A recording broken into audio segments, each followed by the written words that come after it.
Hello Year 8, today we're going to be making a Victoria sponge cake, which is a very versatile cake made in 2 tins, which is then sandwiched together with a filling of your choice. For this cake you will need caster sugar. Caster sugar is finer than granulated sugar, but it's not as powdery as icing sugar. It's really important you get sugar that is called caster sugar for this recipe. You will need self-raising flour, eggs, baking powder and butter or soft margarine. Mary Berry recommends stork, and I'm not going to argue with her. I have made cakes using butter before, which turn out perfectly well. If you are going to use butter, it will need to be soft before you start. The equipment you're going to need will be a mixing bowl, a nice clean wooden spoon or a plastic spoon if you have one, a spatula, a teaspoon, scissors, pencil and baking paper. That's for lining the tins. I'll talk to you about the tins in a moment. And a cooling rack for cooling your cakes down. Your recipe booklet calls for 100 grams of each of the ingredients. So that's the flour, the butter and the sugar and 2 eggs. Now that's for fairly small tins. I'm going to be doubling that today, and I'm going to be using 200 grams here for tins that are 20 centimetres wide. When you're measuring, measure the distance between the 2 edges.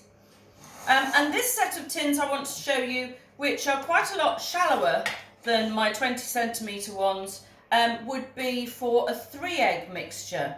So that would be 150 grams of butter, sugar and flour and 3 eggs. Basically, you're using the same weight of each ingredient. So the eggs weigh 50 grams each. So if you're using 100 grams of butter, sugar and flour, you'll be using 2 eggs. If you're using 200 grams of butter, sugar and flour like I am today, you'll need 4 eggs. Okay, so the first job you're going to do is to line your tins. You need to have a circle of paper that covers the bottom of the tins. You won't need to try and line the edges of the tins for this recipe. So I would recommend get a piece of paper, fold it in half, put your tin on top, draw around the base with a pencil, and then you can cut it out. Okay, when you've cut 2 circles of paper, it's quite important that your circles are not bigger than the base of the tin, because if they're too big, you're going to get a rumpled edge. So make sure they're going to sit flat in the tin, and then you're going to need to grease the tin and also the paper. You can use oil and a brush if you like, or you can use the same butter that you've just been using and just spread it on with your fingers like this. It's entirely up to you which you prefer to do. When you are greasing the tin, make sure you get some around the edge as well. Pop the paper in and just lightly grease the top of the paper. You don't need to add any more grease to that because you don't want it to fry your cake. Okay, so you line both your tins. First thing you're going to do is cream your butter and sugar together. Now you can see that the fat in this case is stork, which is yellow, and the sugar is white. What you're going to do is sort of squash them together to start with, because stirring won't achieve anything. So with the back of your spoon, you can squash the butter and the sugar together. If you're using hard butter at this point and you're really struggling to mix it, I would recommend you give it 30 seconds in the microwave and see if that improves things. Or if you haven't got a microwave, leave it on the side for an hour and come back to it and do it again. So you can see here that the squashing of the fats and the sugar, it means they're starting to come together. Once your fat and your sugar have come together, then we're going to get on with some actual mixing. And this is where we're creaming the mixture together. So you're going to beat it really nice and hard until it becomes lighter in colour and fluffier in consistency. What's happening is that you're beating a lot of little air bubbles into the mixture, which allows the mixture to become lighter in colour and softer in texture. So you're going to need to mix this for maybe 5 minutes. Go until your arm starts hurting. or until it's become significantly paler in colour. Okay, so you can see that this is really nice and soft and much paler in colour. That's just the butter and the sugar. Now you're going to crack in 1 egg. And I would recommend adding a little flour. Let me just talk about the flour for a moment. It's very important when you're making cakes to measure your flour carefully. The measurement of the flour is more important than any of the other measurements, so make sure you do that carefully. Every time you add an egg, add a little bit of flour and give it a mix together. This is to stop the mixture from curdling. To be honest, if the mixture curdles, it's not the end of the world. Your cake will still be fine, but it'll just look a little bit strange when it goes into the oven. So if you add 1 egg, a little bit of flour, and then repeat. Next egg, a little bit of flour, and repeat. I also need to talk to you about baking powder. Now this is the creaming method, as I've mentioned already, and strictly speaking you don't need to add baking powder because you're already beating a lot of air in. But just to make sure that you've got a really beautifully light cake, I always like to add baking powder as well. For my recipe I'm doing double, so I'm going to add 2 teaspoons and I'm going to shake 1 into my flour and 1 straight into my cake. You may have noticed that I'm not sieving.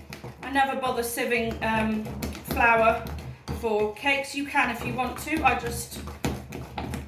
guess I'm a bit lazy. Right, next egg. When you add the baking powder, you may need to sieve that. I know I said don't bother sieving the flour, but the baking powder can stay in little hard lumps. Careful when you're mixing, as you get more and more in, so it's going to get higher and higher up the bowl.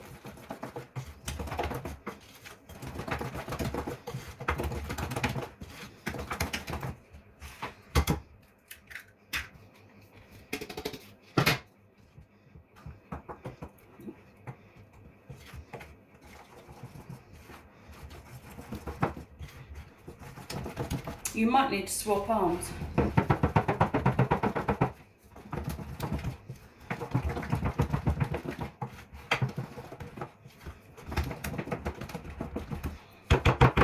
Okay, so you can see that my mixture is really nice and soft and light. If you're not sure if yours is mixed enough, it should fall off the spoon, or in this case spatula, to the count of 3. 1, 2, so that's definitely done. Now I mix this by hand. If you're using very large quantities or you're feeling particularly tired, you might like to use an electric hand mixer like this one. The next job is to fill the cake tins. You need to make sure you've got a similar amount into each tin.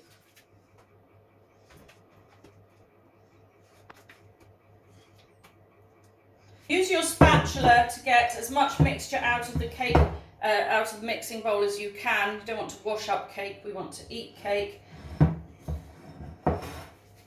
And then the best way to tell whether you have got your tins evenly filled is to hold a tin in each hand and weigh it like this. It's actually surprisingly easy to tell if the weight is different just by holding one in each hand and comparing.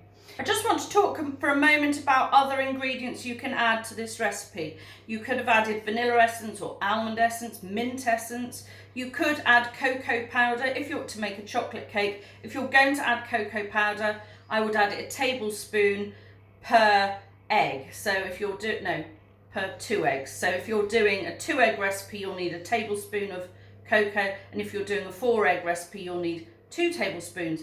But what that means is that you'll actually need to take out a tablespoon of flour in exchange for the cocoa powder.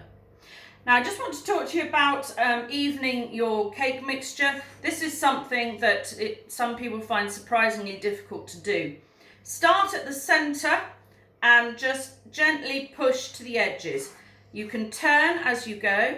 I'm not doing any huge movements. It's all very gentle from the centre to the edge, and when you get to the edge here, then we're going to just push it against the edge and smooth it out. You're going to need a flat application of the knife. If your knife is upright, you're just going to move it across. You don't want to do that. We're trying to smooth it out.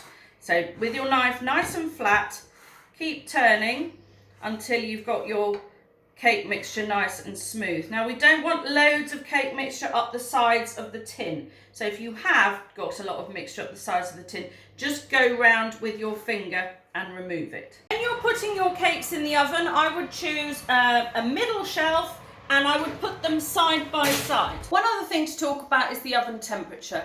Now it needs to be 180 degrees.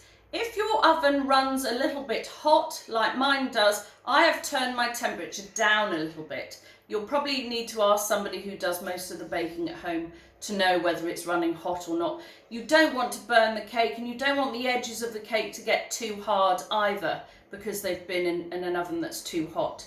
The cake will bake for between 30 and 45 minutes, depending on what size tins you've used. So I've just tested these and they're done. Now, how to tell? You can see they're slightly coming away from the edge of the tin. They're nice and well risen, golden brown, and if you press the middle, they both spring back. You don't need to put anything sharp in here to make any holes to see if it's clean or not. That's the sort of thing you would do on a fruit cake. For this sort of cake, you're just waiting for it to get nice and bouncy. I'm going to talk about getting it out of the tin. Make sure you're holding on to it with a tea towel or an oven glove. Use the table knife vertical. Don't have it at an angle because you'll poke into the cake. And just zoom around the side of the tin just to release it. And then we're going to turn it out. Now these sorts of tins have got a push up bottom, so it should be quite easy to release mine. If you have the solid tins, then you're going to need to tip them out. And I'll show you on the other one how you would do the other side, other type of tin. Zoom round the edge again, and if you need to tip it out, I'll just do it like this. You tap the tin on the side and collect it on your hand, and then you can peel off the paper. If it's still on the tin base like my other one is, I'll tip that up now and do the same thing. Lift off the tin, peel off the paper, and just let them cool down on a cooling rack. Oh, I've just caught that there, it's a bit annoying. Now, I've just caught that there, you can see, which is slightly annoying, but actually when you're using a Victoria sandwich, you're going to have one on top of another, so that will be my bottom tier. You can sandwich them with whatever you like, jam or jam and cream, or things like Nutella if you've made a chocolate one. One thing to say though, make sure they're really nice and cold before you try and handle them. In some ways, it might be better to fill them the next day. I'll just talk to you about that for a moment. So if you are going to sandwich your cake together the next day, let's say, you'll need to store it in an airtight container once it's perfectly cold. If you put it in the airtight container when it's hot, it's just going to make condensation. So once it's perfectly cold, it's not a bad idea to layer it in between baking paper if you're putting one piece in and then another on top for the next day, so that it doesn't stick together. One other thing to mention is the cleaning of your tins. You will need hot soapy water because we have greased those tins. Anyway, that's a Victoria sandwich cake. Good luck and happy baking.